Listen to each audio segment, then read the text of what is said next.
Мисля, че всички вече сме свидетели на нов рунт от атаката на Ред, законност и справедливост срещу граждани за европейско развитие на България и по-конкретно вътрешният министър Цветан Цветанов. Този път в центъра на скандала се оказа председателят на столичният общински съвет Андрей Иванов.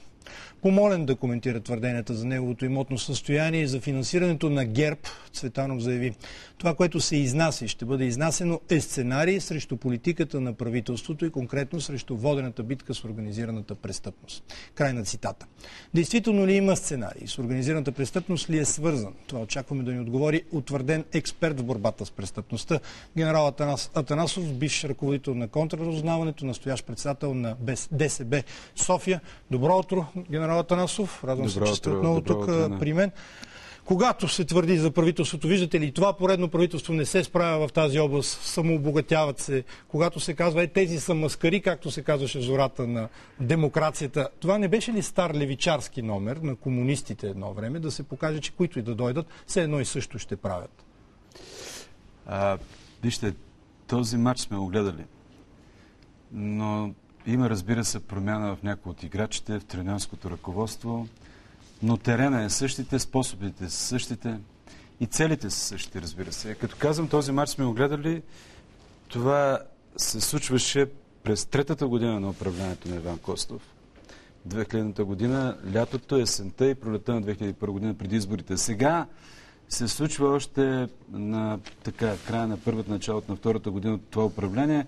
Защо има криза и предстоят до година избори? Основно е това. Кои са играчите?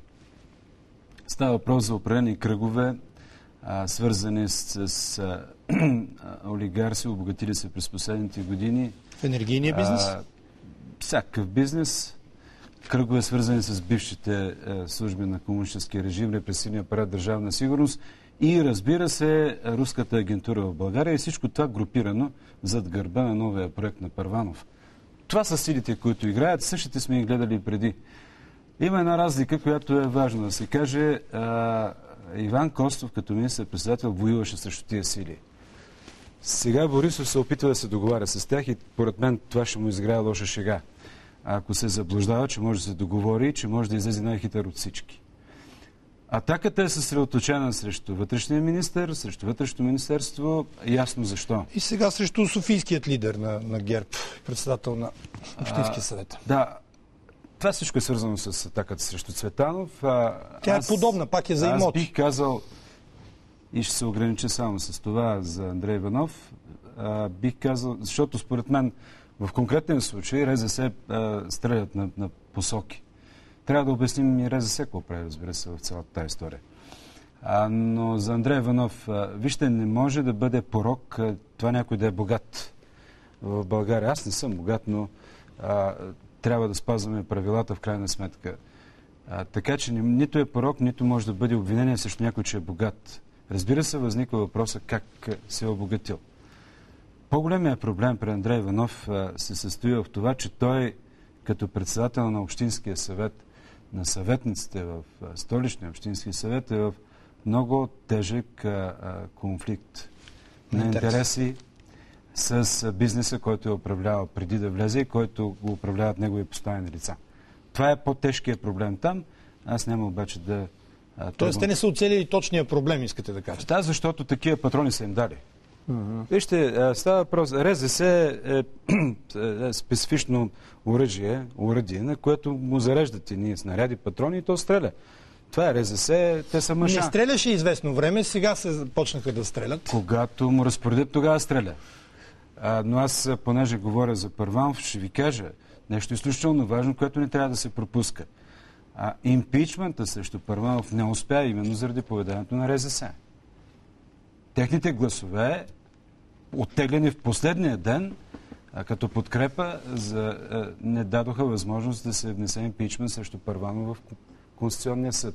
Иначе през тези вече 10 години, в 10-та година навлизаме, на Първанов имаше маса случаи, в които можеше да му се иска импичмент, но не сме чули в предните две правителства изобщо някой да поставя въпрос.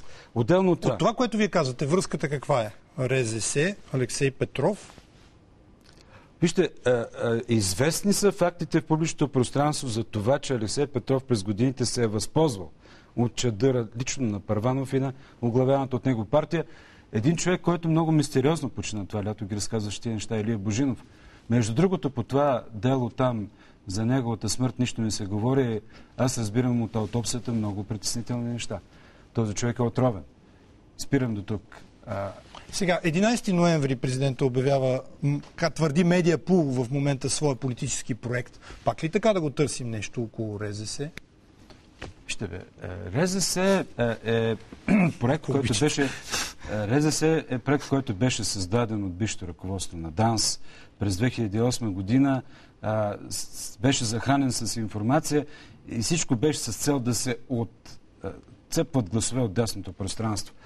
Замисъл на средите около бившата комунистическа партия беше ГЕРБ да получи такова количество гласове, че да му се наложи коалиция с БСП.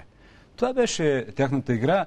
Затова беше пуснат на терена РЗС, затова беше пуснат на терена Лидер, затова бяха направени някои други... Но знаете Бойко Борисов как тържествуваше, как посвети победата на смъртта на дядо му и така нататък. Т.е. беше контра доста. Сега, аз имам притеснение, защото не желая такъв тежък противник като Първанов да изплува отново на повърхността. И ние, сините, нямаме интерес от това, защото... Той винаги е бил насреща. Какво? Да, насреща, но не бива да му позволяваме след 10 години мандат като президент, кукловод на всички тези неща, които се случваха, сега отново да излезе до година в бяло и той да ни управлява, защото когато руският посланник в Европейския съюз Чижов заяви демонстративно, че България е троянския кон на Русия в Европейския съюз, имаше в предвид Първанов.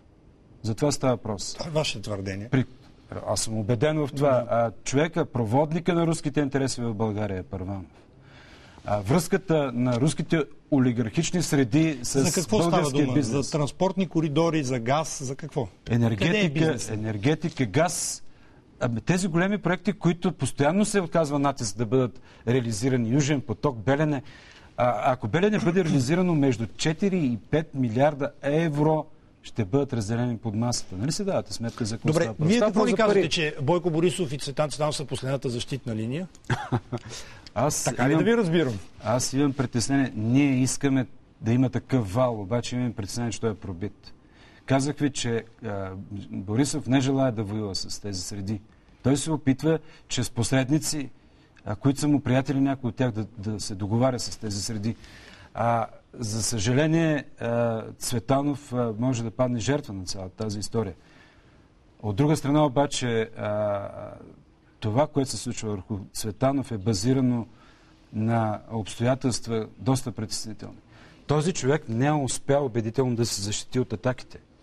Може би защото му е за първи път, или? Неопитност някаква. Оставете тази работа. Той, че е политически аматьор, се вижда от всякъде, но той показва, че не е вътрешен министър. Тази информация, която беше използвана срещу Цветанов за неговото имотно състояние, се дискутираше в средите на бившите шестаци от Държавна сигурност точно преди една година.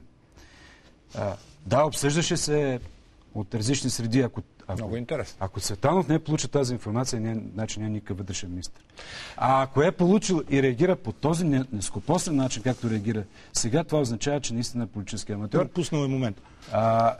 И това трябва да се каже. Вижте, не може да даваш такива обяснения, че си получил пари по консултантски договор 120 хиляди лева за това, че си изработвал доклади за криминогенната обстановка. Кой е този, който плаща 120 хиляди лева за такива доклади? Преди това се каза нещо, което беше по-абсурдно, че получил тези пари за синхронизиране на българското и европейското законодателство. Може би заради явната му некомпетентност отидоха в другата посока. Абсолютно нескопосано поведение. Но то... Господин Костов, вашия лидер от ДСБ обяви пред друга медия, че ДСБ иска да говори с Бойко Борисов, да отиде и да му разясни кои са играчите зад това, което се случва като атака в момента. Това възможно ли е да стане? Не знам. Не мога да кажа.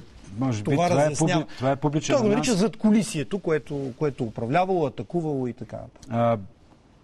Борисов, ако има интерес да е наясно какъв противник има, и има желание да воюва с него, би следвало да се опре на опита на тези, които са го правили преди него.